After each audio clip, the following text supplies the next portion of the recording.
Hello, my friends, and welcome to episode 224 of SelfKind with me, Erica Webb. So today I want to dive into a conversation about the ways that we tend to disconnect from our body when we are experiencing tension, pain, discomfort, and why those methods that we use to disconnect, which we do out of, really kind of good reasons, tend to have the opposite effect than intended and have the potential to actually make us feel more uncomfortable than we did in the first place.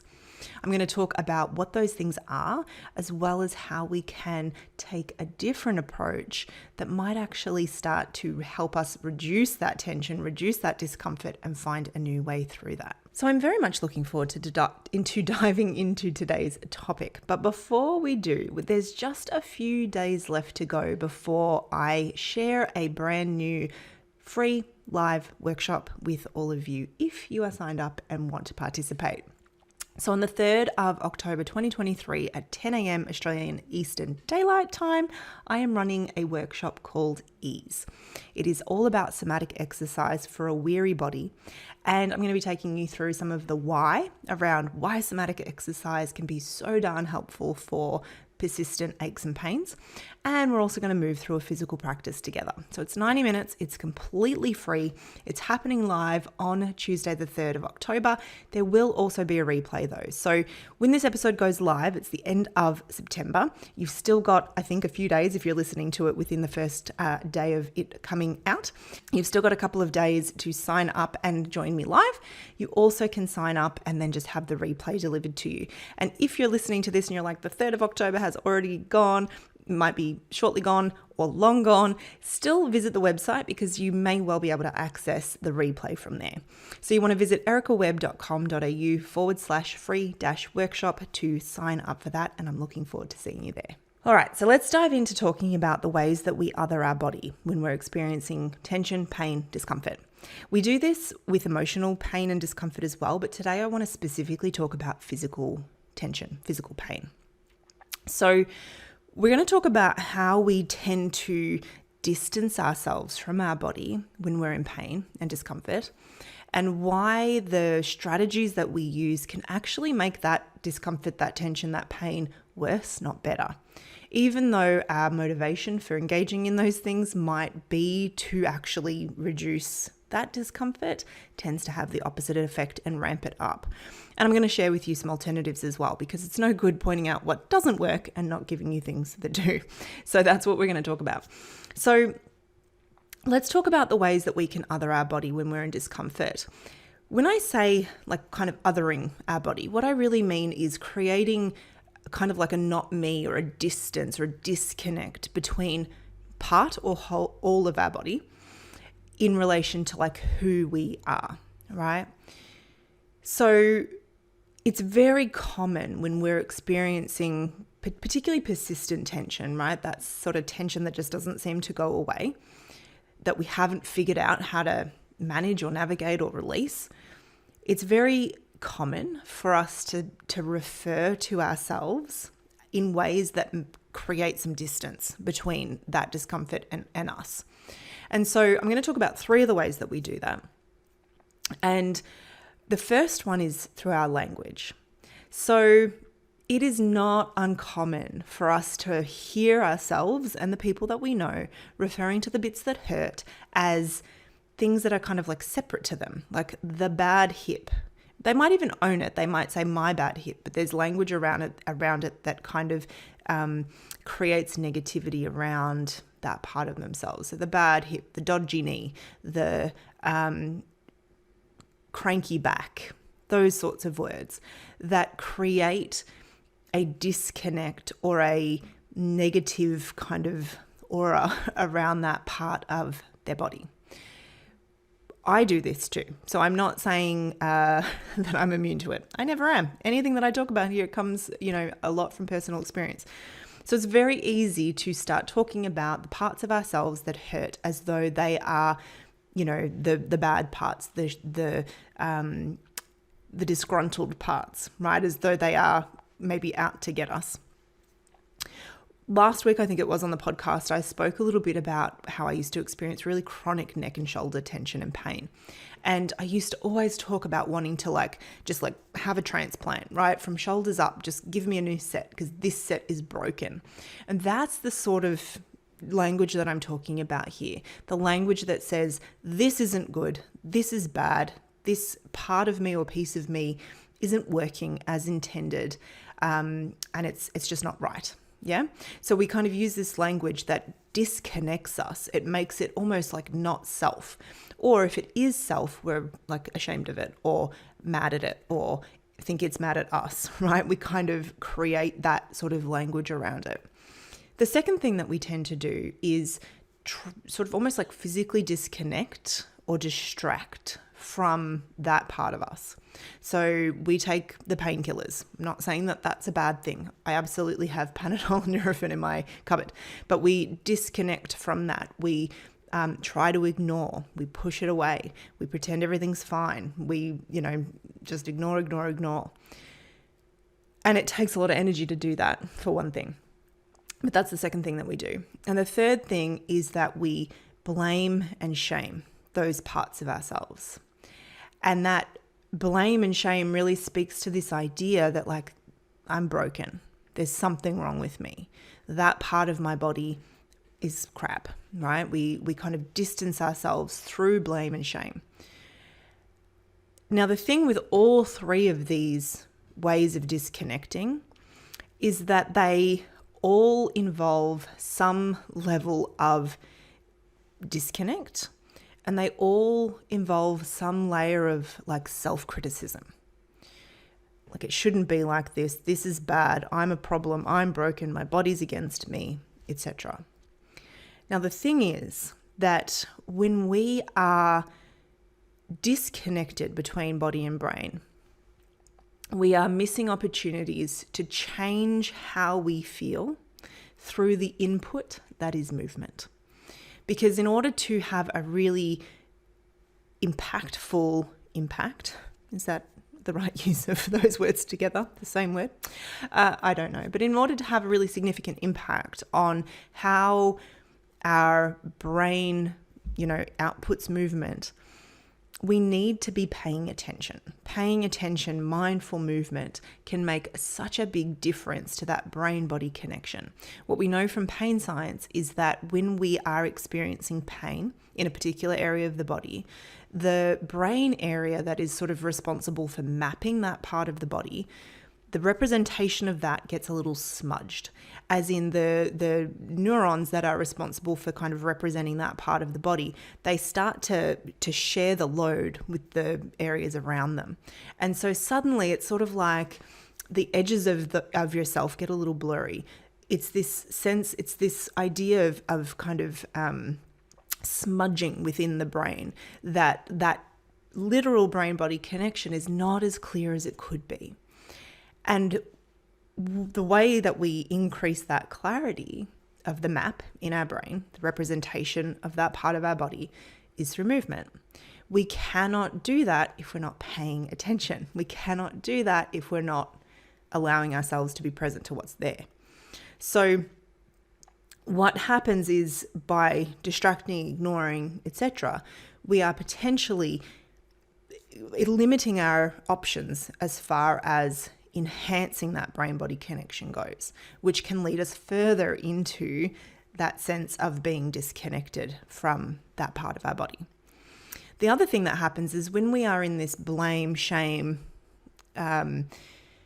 negative sort of self-talk thing, when we're doing that thing, the impact on ourselves is the same as if you had someone sitting over your shoulder being like, you're the worst. You're terrible.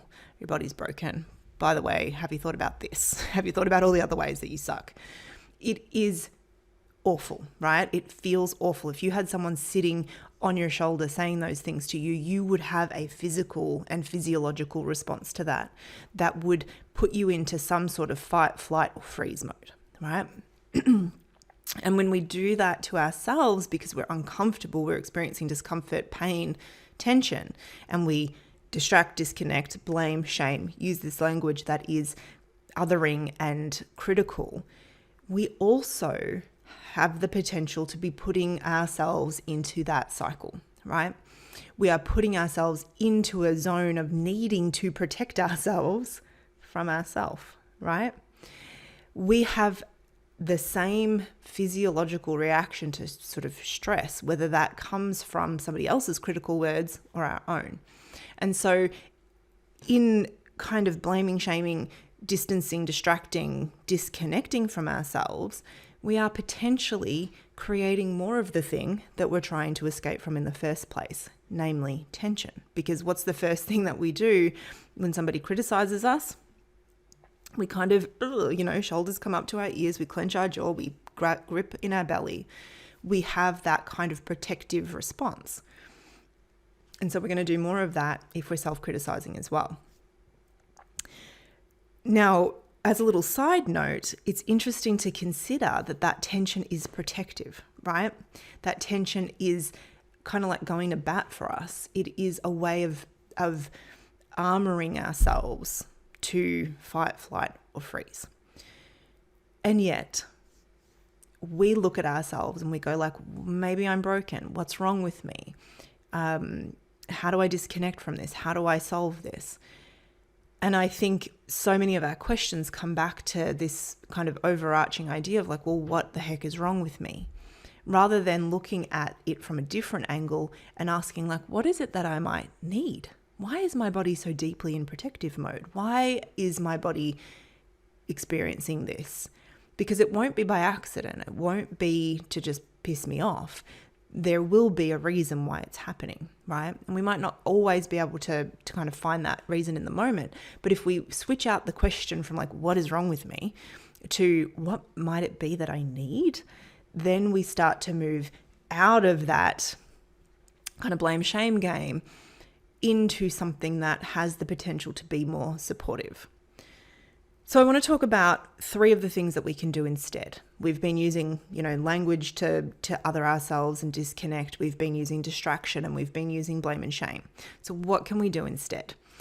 The first thing is, obviously using our language in a way that is not othering is a really positive thing to do.